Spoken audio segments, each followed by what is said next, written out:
Imagine waking up one morning and finding out that the visa program you have been depending on for your career in America could be completely shut down, not for a few months, but for 3 full years. That is exactly what a new bill introduced in the United States Congress is now proposing. And if you are on an H-1B visa, planning to apply for one, or are an international student using the OPT pathway, you need to hear every word of this video right now. Welcome back to Immigration Updates today. This channel is dedicated to bringing you the most accurate, most up-to-date immigration news so you can make informed decisions about your future. This week, we are covering one of the most significant immigration proposals of 2026. On April 22nd of this year, a Republican congressman from Arizona introduced a sweeping new bill targeting the H-1B visa program. The bill is called the End H-1B Visa Abuse Act of 2026, and it is being described by immigration experts as the most aggressive legislative challenge to the H-1B program in its entire history. Now, before we go further, this bill has not been signed into law. It is still in its very early stages, but you need to understand what is in it, why it matters, and what you should be doing right now while things are still moving. Let us break this down, section by section. Who introduced this bill and why the bill was introduced on April 22, 2026 by Representative Eli Crane, a Republican from Arizona, and it was co-sponsored by 7 other Republican lawmakers, including Brian Babin, Brandon Gill, Paul Gosar, Wesley Hunt, Tom McClintock, Keith Self, and Andy Ogles. The core argument behind the bill is straightforward. Supporters of the bill claim that the H-1B program has been misused by large corporations to replace American workers with cheaper foreign labor. Congressman Crane said that the federal government should work for hard-working American citizens, not for the profit margins of massive corporations. His co-sponsors echoed that message strongly. Representative Paul Gosar described the current program as one that has been used to replace domestic workers with cheaper alternatives and said that companies capable of hiring Americans should do so without loopholes. So that is the political driving force behind this bill. Now let us talk about what it actually proposes, the 3-year pause. What it means. The centerpiece of this legislation is a complete, total pause on new H-1B visa issuances for 3 years. That means no new H-1B petitions being approved, no new workers coming in on H-1B status, no new lottery, nothing. The bill would halt the issuance of new H-1B visas for 3 years and then restart the program under stricter rules. Think about what that means in practice.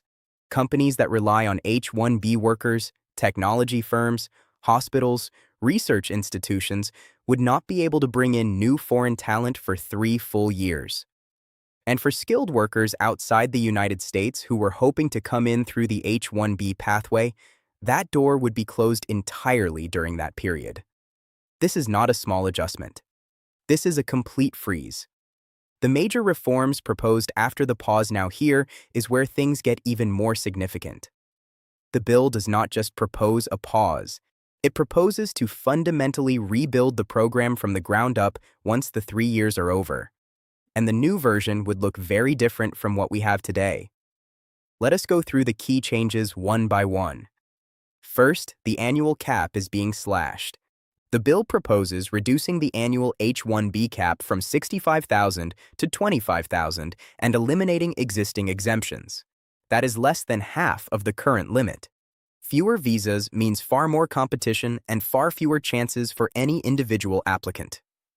Second, the lottery system is being replaced. The current lottery system would be replaced by a wage-based selection model. Under the new system, jobs that pay higher salaries would get priority. So, if you are applying for a lower or mid-level role, your chances under this model drop significantly. Third, a minimum salary of $200,000. The $200,000 salary floor is the provision with the most immediate practical impact. The median starting salary for roles that international graduates typically enter, software engineer, data analyst, financial analyst, biomedical researcher, management consultant, ranges from $75,000 to $130,000. A $200,000 floor would disqualify the vast majority of first job roles across every field. That is a massive barrier. Most entry-level and even many mid-level positions would simply not qualify anymore. Fourth, no dependents allowed. The bill seeks to bar H-1B visa holders from bringing dependents and prevent them from transitioning to permanent residency. This means spouses and children could no longer accompany H-1B workers to the United States. For families who have built their lives around this program, that is a devastating change. Fifth, no green card pathway. Under this bill, H-1B status would be strictly temporary. It would prohibit holders from adjusting their status to permanent residency while in the United States. The bill also requires non-immigrant workers to physically depart the country before changing to another non-immigrant visa category. Sixth, no third-party staffing. Additional restrictions include barring H-1B visa holders from holding multiple jobs simultaneously and prohibiting third-party staffing agencies from employing them. This directly impacts the IT consulting industry, which has historically placed a large number of H-1B workers at client sites. Seventh, opt is being eliminated. The bill would end optional practical training for international students. Opt is the bridge that international graduates use to work in the United States after finishing their studies while they transition toward an H-1B. Removing it would cut off a critical pathway for hundreds of thousands of students. Who is most affected? Let us talk honestly about who feels this the most. Indian students face significant disruption as the opt pathway to jobs may be eliminated. Indian professionals form one of the largest groups of H-1B visa holders, particularly in technology and healthcare. H-1B approvals for Indians have already dropped 37% in fiscal year 2026 compared to fiscal year 2024, reflecting the combined effect of the wage-weighted lottery that took effect in February 2026 and the $100,000 employer fee introduced in September 2025. So the pressure on this community is already significant, and this bill, if passed, would be a structural transformation, not just a tightening of existing rules. Beyond Indians, this bill impacts anyone in the world who uses the H-1B route, professionals from the Philippines, China, Nigeria, Brazil, Pakistan, and dozens of other countries who contribute to American industries every day. And for families already in the United States on H-4 dependent visas, the bill would remove their legal status and work authorization entirely. What are the chances this becomes law? This is a very important question, and the honest answer right now is the chances are low, but the environment is shifting. None of the recent bills targeting H-1B visas had progressed beyond introduction as of April 2026. That includes Crane's bill as well as several other proposals introduced earlier this year and late last year.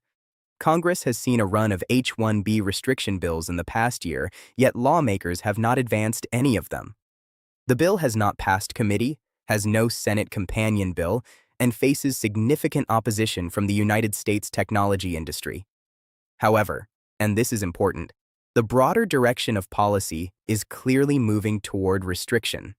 Recent updates to the H-1B program have already introduced stricter filing rules and additional oversight, reflecting a wider government effort to tighten legal immigration pathways and increase enforcement checks. Even if this specific bill does not pass, pieces of it could influence future legislation.